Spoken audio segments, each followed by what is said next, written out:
Jordyn. Thank you for joining me. It's a pleasure having you on. How's New York? And first off, how you doing today? No, thank you so much for having me on, and I'm so excited to talk. New York is good. It's on the chilly side today. Yeah, New Year, so I feel like everyone is back from the holidays and everything is good out here. Very good. And I didn't tell you this prior, but I actually worked at Equinox, and I think when I lived in New York, and at Equinox, I think do they own SoulCycle?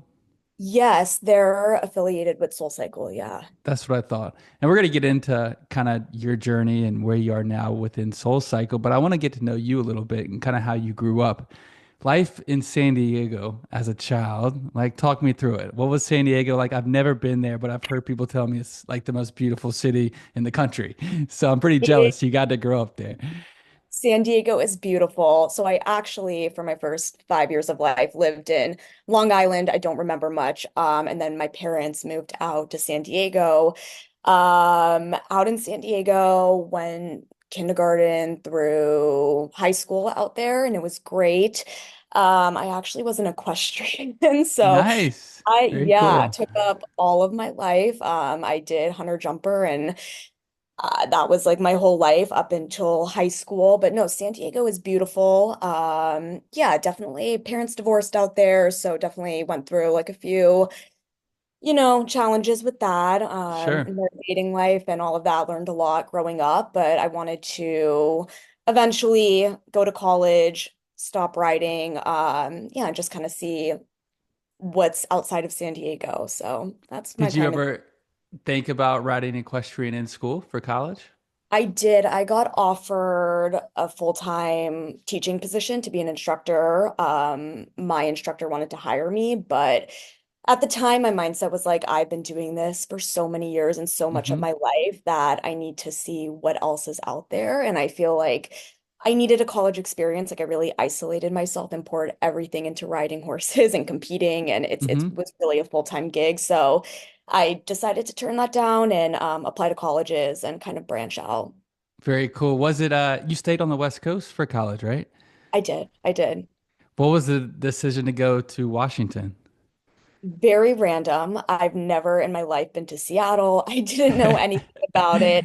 I think when you graduate high school and you're applying to colleges, you don't really know exactly Hmm. what you want to do, where you want to go. Like the universe has a plan that you can't really wrap your head around or see clearly. So I applied to a bunch of schools on the West Coast. I knew I didn't want to travel too far, and I got into University of Washington. I got denied from I thought I wanted to go to UCSB. It was like near the beach, got denied from there. And I went to go visit. And yeah, I just said yes to the opportunity to go out there. And I was out there for 4 years. When you were, and maybe in college, but also earlier in your life, outside of equestrian, was health and wellness and like being active always a big part of your life? Or when did that really start become like a cornerstone in your life? Yeah, so I guess riding horses, I always had like the discipline. I mean, it is very active and everything is like form and it's a lot of training and practicing and lessons, but I was never like a gym girl. Like I never did any. I played softball and a few sports here and there, but it was my sophomore year of college. This is how I got into Soul Cycle. Someone Nice. in my sorority house said there is a cleaning staff part-time job open at this new studio, Nice. Soul Cycle, if you want to make some extra money. And I was like, you know what? Let me go interview. I interviewed, I knew nothing about the brand, nothing about indoor cycling. I mean, I took maybe one class, not at Soul Cycle, and got hired. And I started part-time cleaning staff in South Lake Union in Seattle. And then that's really kind of the spark of how I got into health, wellness, Soul Cycle, Hmm. all Was of that. it when you started? I mean, I guess you didn't think you're gonna maybe eventually become the coach, but like what inspired you along the way or clicked for you to like, you know what, maybe I want to become a coach, maybe I want to become full time, like go in the direction of that for your career. Yeah, I think my sophomore year of college, I was personally going through a lot. I kind of lost myself in the going out culture. And Partying too much. yeah, I really didn't do a lot of that growing up. So when I got to college, it was just like my eyes wide open. And Greek life was a lot. And I think I just was going through, some eating habits in my sorority house. And I definitely was losing my self-identity. Just, Sure. it's tough living in the house and being in Greek life. And I started because I was working at Soul Cycle part-time, you get to ride for free. And so I started taking classes whenever I could, like in between my school schedule. And at first I hated it. I didn't understand how to ride to the rhythm, the choreography. I was like, this is insane. I saw the instructors up there and the whole front row is on beat and I was in the back like looking Sure. ridiculous. And And because it's I got hard it's physically hard. It too. is hard. And people think no matter how fit you are or athletic you are, like it takes a minute to get. And because I got the free classes, I was like, you know what? I'm a very committed person. When I try something, I want to keep going until I get good at it. And I just kept showing up. And I was like, one day, a few months in, it just kind of clicked. And the way the instructors made me feel on the bike, the lights are low, it's loud music, you have introspective moments in class. And as I was going through it, I realized, wow, this is really, I felt so much more connected to myself. And I was like, Hmm. it would be amazing if one day I could translate this feeling to other people. I wasn't really sure in what avenue, but I always looked up to the instructors and I thought they were just incredible humans. And that was just kind of my first experience of having a thought of potentially maybe No, for teaching. sure. I mean, I think for me, I try and work out probably every day, but it's almost more of a mental thing for me. Like the physical, Absolutely. is like a side piece to the mentality side of it. And like Hmm. for, if you're ever feeling low or like not feeling right, like once you get done with a workout and you have your confidence back, like it really can do something incredible for you. Is Yeah. that kind of what you felt at the beginning? Absolutely. I mean, I think at the time, my mindset has progressed so much throughout the years. And for me in my class now, the physical is a byproduct, feeling strong and that's a byproduct. My main focus is you walking out of that room and feeling mentally strong. Like Hmm. that is the most important thing to me. I think at the time when I was writing, it was kind of switched. I wanted, more of like the physical component and my Yeah, relationship with food was obviously not at a great point, but through the years and just, through writing, I began to feel also mentally strong. And I was like, wow, sure. okay, this is, it kind of just changes your perspective about Yep. your body. Can you talk to me more about your relationship with food? Hmm. Was Yeah. it what were you going through? Yeah. Yeah, I think I never really focused too much about food through high school. I think when Hmm. I got to college, and I was a freshman living in my sorority house, going out, and like I said, I wasn't really drinking all through high school. Definitely put on, some weight. It Sure. happened, and I just remember not feeling great in my body, at the end of my freshman year, and that summer just started like Googling, how to lose, like all these fad diets came up. Sure. And I remember seeing something about paleo, and I just got very invested of like what all these diets were. And I just remember I was doing paleo, and all of a sudden I just began fearing certain food. I was putting myself in this vicious cycle and like started Sure. tracking calories and really focusing. My whole focus was just on my physique, which is obviously not healthy or Yeah. and yeah, I But just it's got in. common. I mean, It everybody is common looks in the and mirror and they like get down on absolutely. themselves and Yeah, and it becomes, I think I'm in such a solid place now and I'm so lucky and grateful that I've, done the work through the years, but no, with going out, it was, drinking and then binging and then waking up the next morning and being so disgusted and then restricting and it was this vicious cycle. And I think once I started doing this paleo diet and some of the weight came off, it was like when you see changes on the outside and people start complimenting you, whether it's through social media, you post a hmm. picture, you kind of feed off of that. And no, my sophomore year, I just completely lost who I was because all my focus and energy was going towards food and tracking and what I can eat, what I shouldn't eat, fearing Hmm. carbs. And it really, I just put myself in a hole of feeling very anxious and down and pretty depressed my sophomore year. Yeah. Yeah, totally. I think too that can always be a snowball effect. Like even before, if you're eating unhealthy and you're going out and you're partying, it's gonna make you want to. You're gonna have bad sleep habits. You're gonna eat worse because your body's gonna be craving bad food, and you're gonna be lazy, so you're not gonna be able to make the right food or make the right choices, and it just becomes a snowball effect. And then like you said too, when you're very controlling about what you are eating. Like it can have the negative side effect, the adverse side effect of, when you are just partying and eating too. It's like you got to find that balance. So you realize Yeah. like what you can move forward with. It's a vicious cycle. Yeah. And you definitely learn a lot about, it teaches you a lot about who you are and what you value in life. And you kind of have to go through that sometimes to Hmm. realize, okay, it opens your eyes. How'd you get through it? Yeah, so I actually, when I was going through that and I started losing weight and my whole focus was on my physique, and I reached out to a psychiatrist because I was feeling I would wake up in the morning so anxious, feeling Hmm. so down, and I didn't understand why. And now looking back, obviously, it's because my whole motive of waking up was to shrink myself, and reached out to a psychiatrist. I actually started medication to help with my anxiety, and at that time, my going into my junior year, I went abroad and I went to Europe, and I was there for 3 months. I went to Rome, Vienna, Budapest, Prague. I studied in those four places, and there are no salad bars in Europe. And I was with a group of people, and it's like I wasn't isolated. So, going out to dinners, and I was eating the pizza and I was eating the gelato. And at first it was pretty fearful. Like I Hmm. was terrified because of this narrative I created around food. But Yeah. going abroad and really allowed me to heal my relationship with food. And I realized because the food there is so fresh and healthy and it digests well, and I was like, okay, I could eat the gelato, I could eat the pizza. I feel amazing. I'm walking 20,000 steps a day. I'm not Hmm. running on a treadmill trying to burn off everything. Yeah.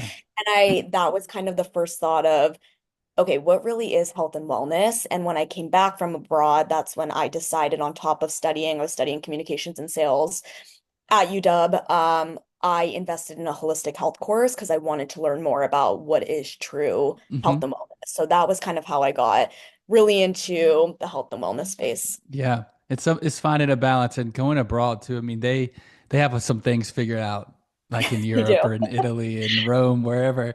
I mean, because they eat such incredible foods. It's fresh, like you said. It can digest better. They're all walking. They're all like getting outside. They're less stressed. They don't work as much. Right. It's kind of crazy when you see that culture compared to the way a lot of us live in the America. U.S. Yeah, I need to go back. It's been too long, but it is incredible out there. Yeah. With all right, so you kind of start the soul cycle journey when you're a sophomore, or maybe whenever you started, I think the front Yeah. desk job or cleaning job at Soul Cycle, which I think a lot of people start at Soul Cycle. That's their first job. Right. You're graduating college now, and a couple years later, like what were your thoughts? You were in communications and sales. Did Yeah. it click already that you wanted to be an instructor or be a coach?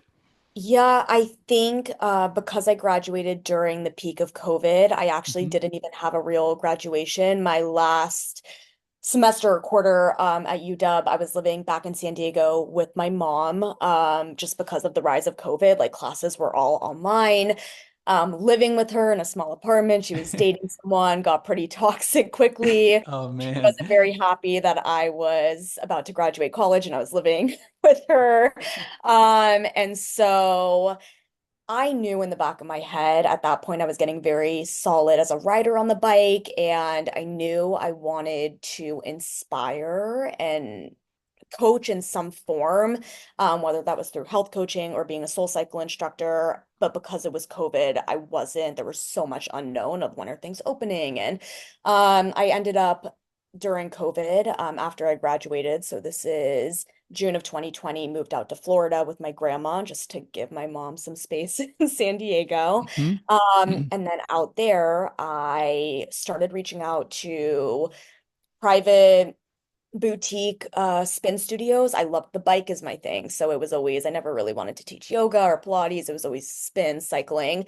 And I actually found this one studio in Delray Beach in Florida as I was living with Cool. my grandma. And went through a very quick training program there. That was my first time ever on a mic and being able to coach. And that was my first time teaching cycling or spin. So yeah, that's how I got into that. And that for me, I was like, okay, kind of hit my wall here. Soul Cycle is still definitely the end goal. And because I worked front desk in Seattle and in San Diego, I knew that was the end goal. I just, because it was COVID, I was like, I don't know when they're going to be doing auditions again. So Hmm. I kind of just taught at this studio in Delray till I heard from Soul Cycle, which Cool. eventually did happen. You mentioned you have a special relationship with your grandma. Talk Yeah. to me what she means to you. She is just so full of life. She is cooler than me. She's turning 80 this year. She goes Nice. out. She has a great friend group. She's having her tequila and glass of wine at 5 p.m. Like, I mean, I'm more of a grandma than she is. I'm in bed by 8 p.m. when I can be. No, but she's truly just like such, she has such a heart of gold and she cares so much about everyone Hmm.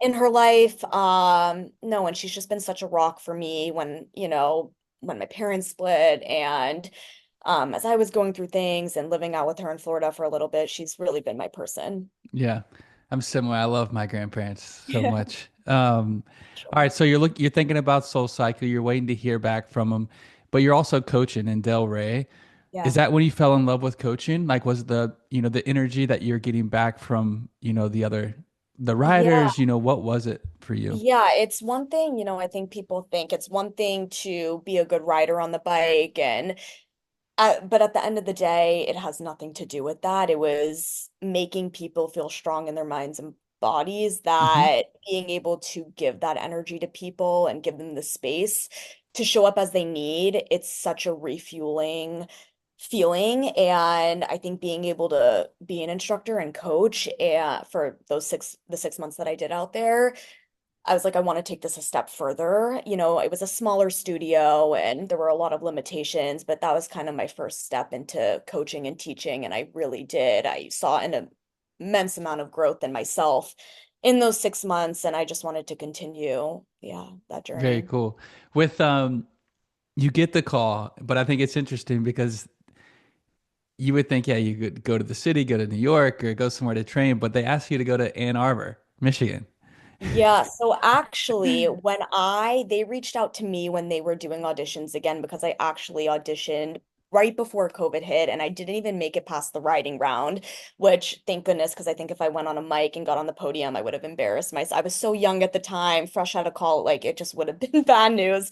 When they called me this time around or emailed me, I guess, they asked me if I would actually relocate to Seattle Mm, after training in the city, which for me was very interesting because I went to school out there and it's like I never really expected myself to go back. But because Soul Cycle was always the end goal, I said, if I make it through these interviews and auditions, okay, I'll go and training, I'll go to Seattle. Like I want this so badly.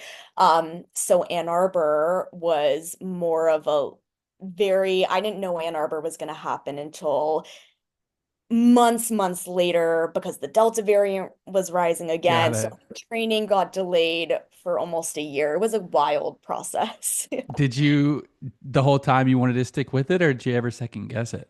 Yeah, so basically, when they reached out to me after 6 months of teaching at this private studio, I went through multiple rounds. It's a crazy audition and interview process, but because it was COVID, I sent in a film of me teaching. And then I made it to the first round of interviews. I made it to the second round of interviews, had a final call. I got the call saying I got accepted into training, and training is in New York City. And then I basically dropped everything in Florida. At the time, I was living with a roommate. I had my teaching job. I dropped everything because I go, okay, I'm going to New York City. I'm going to move to Seattle. I'm going to start teaching full time at Soul Cycle. Like, I made it. And I booked my flight. I went back to my grandma's, packed all my stuff. I was ready to go to New York to start training. 2 days before my flight to New York City to start the training program, I was in group 37. So they have different groups for every training program. I get a call from the head of training saying the Delta variant is very much on the rise right now. Your training program for Group 37, it was all of us from California, Seattle, like all over the US. We were all supposed to come to New York, is on an indefinite hold. Dang. And at that, like the minute I heard That's indefinite brutal. hold, I go, is that 3 weeks? Is that 3 months? And I just my jaw dropped. I was like, what does that mean? I go, do you have Mhm. a date in mind? Like I honestly have nothing in Florida right now. I'm ready to get on a plane to start my new life. This is what I've been working for. And he said that we have no idea how long we're monitoring COVID right now, and at that point I had a flight to New York City. I had a place to stay. So I said, you know what? I'm going to get on that plane g- and see what's out there. And hopefully this indefinite hold is 3 weeks, a month. And it ended up being a year long. Dang. What did you do in that year? Did you live in So New in York? that year, I was in New York the entire time, and this is mo probably the hardest year of my life, and where I got a very tough head on my shoulders. I was, the first 3 weeks, I was never lived in the city alone. I've obviously visited, but I said, if I'm out here for Soul Cycle, I gotta start working back here and work the front desk so I can ride for Hmm. free. And like keep my game fresh on the bike. So I started working down in Williamsburg at the Williamsburg studio. I was Nice. back at square one, working the front desk, cleaning the shoes, cleaning the bikes, and making connections left and right, just like writing 3 to 4 times a day to keep like just I needed to stay busy out here. I wasn't making money. I was doing a little bit of health coaching and working the front desk. And the place that I was living at was Upper East Side. It was a family friend's apartment. And eventually, 3 weeks in, I had to get out of there. So then I started Dang. going from sublease to sublease every 2 months. Eventually, I was like, I cannot keep jumping around. And I Hmm. also can't afford to live out here. I don't have a job Yeah, right it's now, you know, expensive. part-time job, and I'm just running around with my head cut off. So it's crazy, but I found this like closet in Soho, and I basically had a sleeping room for 8 months. I was like out to go do my 6 a.m. shifts at the Williamsburg studio. And then I'd get back at like 8 p.m. because I was out with my bags all day. And then I would just go to sleep in this closet just so I could stay in the That's city. a It was that's a wild. grind. I knew it was my breaking point when my bed collapsed in the Oh my closet. goodness. And that's when my mental health, after 10 months of being out in the city, I said, my mental health is not worth this job. I've waited 10 months Definitely. for this. I told my manager at the studio, I said, I'm having a mental health dilemma. Like, I will not be at work. I had to book a flight back to Florida. I was just at a breaking point. You're broken, yeah.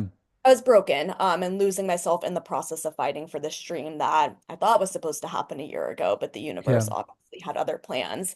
So when I went back to Florida, I emailed the head of training one last time. I was like, do you have any updates on when? Because I feel like I've put so much on the line at this point, so much of Hmm. myself. I've given so much. I've made so many connections. And he basically said, are you able to hop on a call? And I got on a call that week that I was in Florida, the week that I got back. And he goes, we have a very urgent need for an instructor in Ann Arbor, Michigan. I go, where Gosh. the hell is Ann Arbor, Michigan? And I go, you know what? I'm in. I I go, mean, put me props to you. anywhere.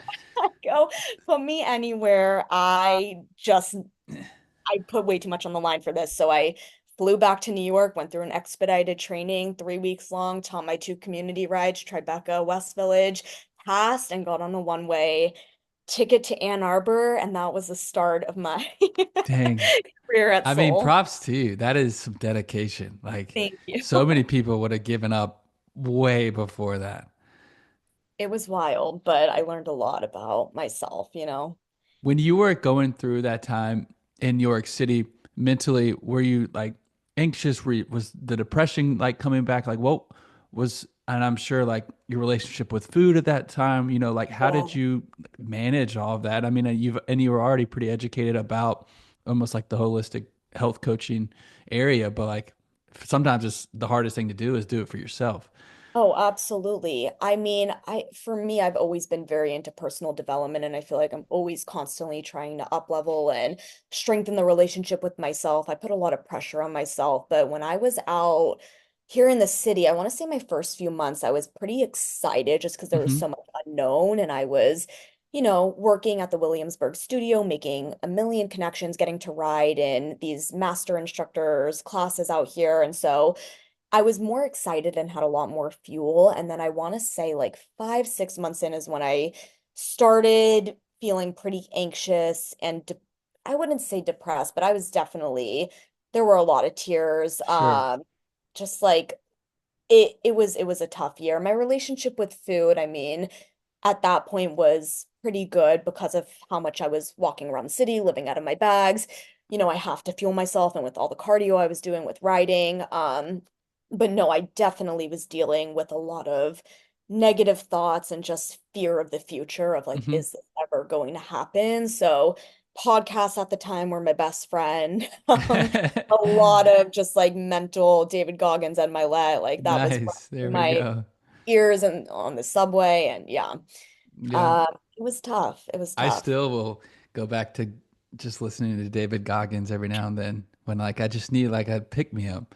You just need a yeah, slap in the head. I mean, it's like I was going through it and I feel like I'm a very introverted. My job is very extroverted, but Hmm. when I'm not teaching, I'm very introverted, so I do keep a lot to myself and I'm a small circle person, so I do feel like it was just kind of me and me throughout that year. And yeah, when that all just kind of internalizes, it Yeah. it builds up and to a lot Yeah. of A lot of emotion. time, like with yourself and your own thoughts can be bad sometimes. Dangerous, Too much very time. Yeah. dangerous. Yeah, Dangerous. yeah. With when you got to Ann Arbor, I mean, did they say, hey, you have to be here for a year? Or like what was your thought process then?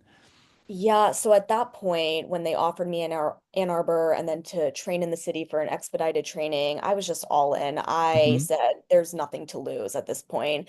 I remember getting to Ann Arbor and there was no timeline. I didn't know how long I was going to be out there for, but Ann Arbor, it's University of Michigan. So at this point, I graduated college and now I'm back on a college campus teaching to all these kids. The only time I taught to adults were like parents' weekend and graduation and football games. So it was very interesting. I mean, I was career-wise doing very well because my classes were selling out. I mean, I built amazing relationships with all of the sorority girls who came to take my classes and, Nice. bring like their boyfriends and the frat. And it was fun. It was a great year to kind of find my footing and figure out what music I want to play as a coach and kind of the way I want to teach. So it was a gift in disguise. I really needed to be out in Ann Arbor and kind of in that small circle after the year I had in the city. I actually, after a year of being out there, I guess 10 months, 9 months of being out there, I re-signed my lease because in my mind, if I want to continue with Soul, I was doing very well selling out my classes. So I figured, you know what, let me just spend another year out here. And so I re-signed my lease. Right after I re-signed my lease is when I got asked to relocate back to New York City. Nice. So that's a whole, yeah, But how, other. how do they do that? Do they say like, Jordyn, you're getting great reviews, like you've leveled up as an instructor? Because you would think probably like if you want to be like a top soul cycle instructor, it's probably going to be in the city. Or like Yeah, maybe that's where the absolutely. demand is. So like they're kind of like leveling you up to be like, all right, come to the big leagues, like you're Right. ready to roll. Yeah, no, I took it as a major compliment. And at the time, I mean, when I got on the call, we have talent managers. When I got on the call with my talent manager and she told me that, I mean, I was like honored that they, asked me to relocate. At the same time, I had such a interesting relationship with the city after everything I've been through Mhm. that I was also terrified the thought of going back to the city. And also, it's so competitive out here that I'm not gonna lie, like my imposter syndrome definitely started kicking in. My thoughts were going, I'm doing so well in Ann Arbor. My ego was like, what if I fail out in the Yeah. city? I have no idea. And it's pretty rare. I think mo relocation it's interesting. Usually people ask to relocate. Like I've never heard of. I didn't know that they asked you to relocate. They did the talent team. They were doing like a trip to all the different studios, and they came and they saw me teach in Ann Arbor, and I think it was a few months after that is when I got the relocation offer. So Hmm. I think they saw potential. Like I knew I had it in me, but I was also terrified to say yes. I sat with the offer for 3 weeks before I made a decision. Look at that. Like you will all that was your dream one day, and now you're like, maybe, Right. you And know what? then exactly, yeah, my ego and my imposter syndrome just like went into full effect, and I was terrified. I was terrified. Did you lean on anybody to get advice of what to do? Yeah, I was going back and forth with my talent manager who I was like, will I be full time? And well, I had so many questions because there's Ann Arbor, it's one studio out there. So I was so comfortable. It was I was very much in my comfort zone out there in Hmm. New York City. There's, over 20 studios, and it's just such a different ball game out here. But no, I definitely it was kind of my decide. I really sat within myself and tried to get clear on, if I don't say yes to this, I don't know if I'll ever have the opportunity to Hmm. get this experience again. And I think that was just, you have one life. And I'm like, you know what, Jordyn? Jump on it. You got to. Yeah, even if you fail and it's a disaster, you can always go back to Ann Arbor. That Sure. was kind of my thought. So With you as a coach, what do you try to do to help client or help writers feel special? Or like what is your mission or how do you coach? yeah, I would say, I mean, because I know what it's like to be at your lowest point. I mean, when I was a writer and I was working cleaning staff and my relationship with myself was down the drain, it's like I know what it's like to feel so disconnected from yourself. And my hope for anyone who comes into my room, it's the mental aspect. Like, I want you to walk out, not every day, you're going to be feeling different every day, but I just want you to feel a little more connected to yourself. I want you to feel inspired and just stronger mentally, Hmm. honestly. Physical is such a byproduct. I am there. I'm so big on just making sure everyone in that room feels seen and supported. And I want to be your cheerleader, truly, Hmm. in and out of that room. Yeah, that's incredible. With all right, you get the call, you're moving back to New York City. How do they decide where do you go? Or do they tell you, hey, we need you in Soho, we need you in Williamsburg? Like where was the position that you were filling? Yeah, so when you're new in the city, they throw you everywhere. You're Everywhere? the underdog, and it takes a certain drive and mentality to be out here. I'll say that. Like I said, Ann Arbor was one studio. I did the same 15-minute walk every single day. I knew that studio. I could teach a class with my Yeah, eyes you got closed. so comfortable. The mic, the tech, everything, out here, 19th Street is different from 83rd, and 83rd is different from NoHo, and NoHo is different from West Village. So I was full time out here. However, I was teaching up to 20 classes a week. I was going from 83rd to NoHo to 54th. I Dang. remember I was teaching Like 8:30 three p.m. classes a day. That's crazy. 3 to 4 a day, picking up subs because you just at this point, when you're new out here, your biggest priority is making connections. Hmm. People don't know who you are. You're teaching to very small classes, which I don't mind, you just have to make connections. And I said yes to as many subs as I could because I never know who is going to show up, whether it be 83rd Street or 63rd or NoHo. Like that one person, if I meet them, maybe they'll follow me to Chelsea. Hmm. So I was teaching everywhere. I've taught at Tribeca every studio in the city. I was teaching 8:30 p.m.s into 7 a.m.s. I was sacrificing my sleep, my health, all to just show up for as many people as I could out here. And looking back, I give my hat off to the schedule that I did because it was wild. Hmm. Now, when Yeah. you're looking back, did it pay off?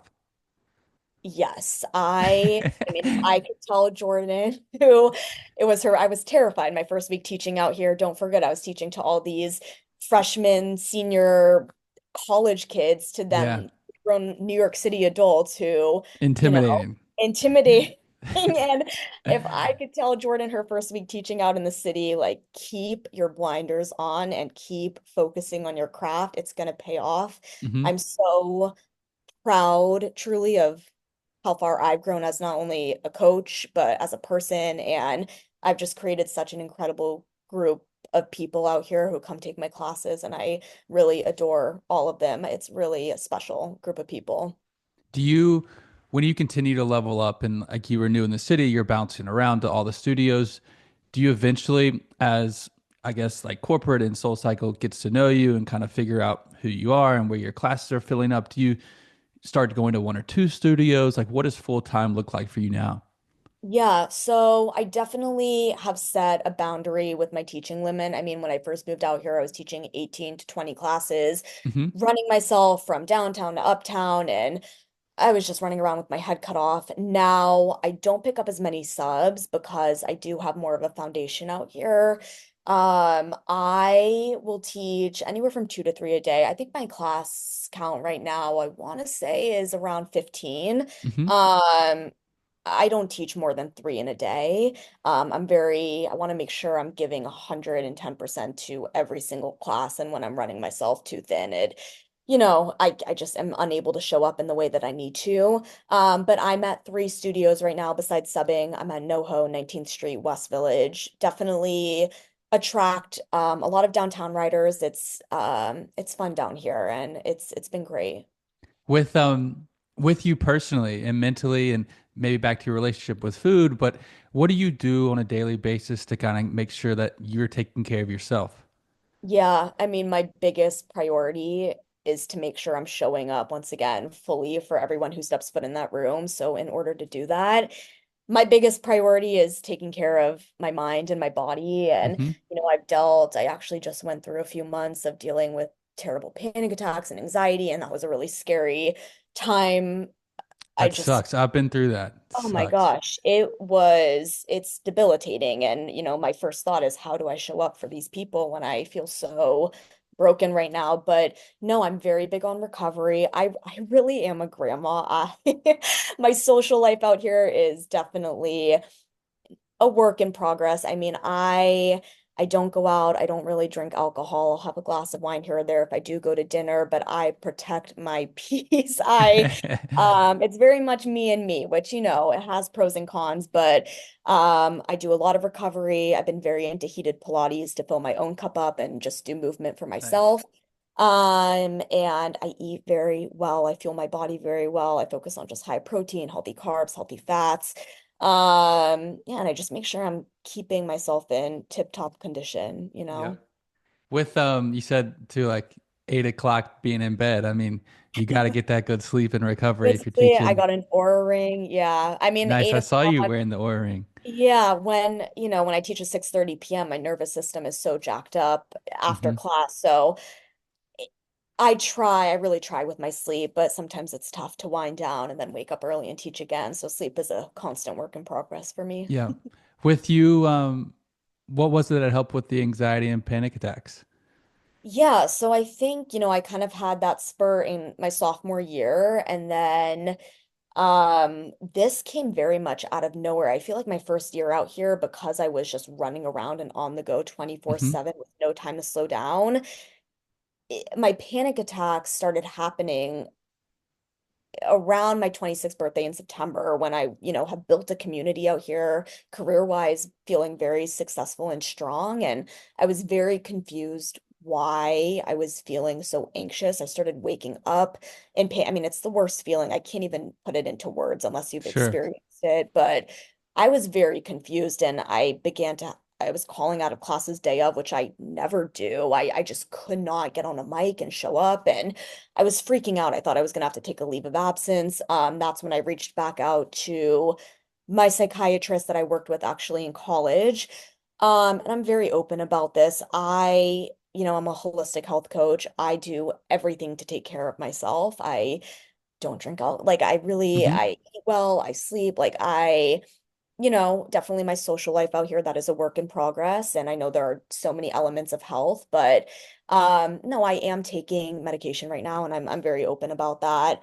Um, I Without it, I just don't think I could teach right now with the panic attacks and anxiety that I was experiencing. So Sure. been take working with a psychiatrist for the past 2.5 months now, and I feel much better. I'm very grateful to be in the headspace that I'm in now. Yeah, and that's just No, I where mean, I'm I think medication I mean, it can do incredible things. It can change people's lives. Definitely right. can. You know, Like it, you don't you all have to put it on yourself. Like if some medication is going to help you, then absolutely. And it's better not go do it. forever. Yeah, you're not tied down to it. But I think when if you do, everyone is so different and, just through genetics too, it can help. So Yeah, a lot of it times it runs in the family and yeah, has yeah. things to do with your past and with um with you as a coach, what's your favorite thing about teaching? My favorite thing about teaching is just the way people feel when they leave the room and giving back to other people. I mean, I some of the DMs and conversations I've had with people, you have no idea what someone is going through in their life. I say this in class all the time, and I'm really big on just like making sure everyone in that room, it's like check in on the person next to you, even if you don't know them. It's the kind thing to do. You have no idea what someone's going through. So just being the slightest bit of light in someone's day like that fills my heart. Yep. I love it. Well, if somebody's listening and they want to find you or take your class, I'm gonna have your Instagram linked in the show Amazing. notes. But I guess for them to best find you and find out where you're teaching would be the Soul Cycle website. Yeah, the website, the app too. We have an app, and if you go under the New York City market, there's a million instructors. If you scroll, they have a day by day schedule. You'll see my profile picture, Jordan with a Y, and I'm in a pink sports bra. You can click on my name and see all the studios and all my classes for the week and the month. Yeah. And we got to give a quick shout out to Victoria Brito. Victoria is an angel. She's an angel. She's the Love best. Victoria. She's She's how the I best. found you and found you in New York. And but thank you for coming on. It's been a pleasure getting to know your story, you being open and honest about a lot of things that you've gone through in your life, which I think are incredibly powerful for people to hear and understand. Very relatable from a number of different things. So thank you for hopping on. It's been a pleasure, and thank you. No, thank you so much for having me on. This was Great awesome. job. Thank you.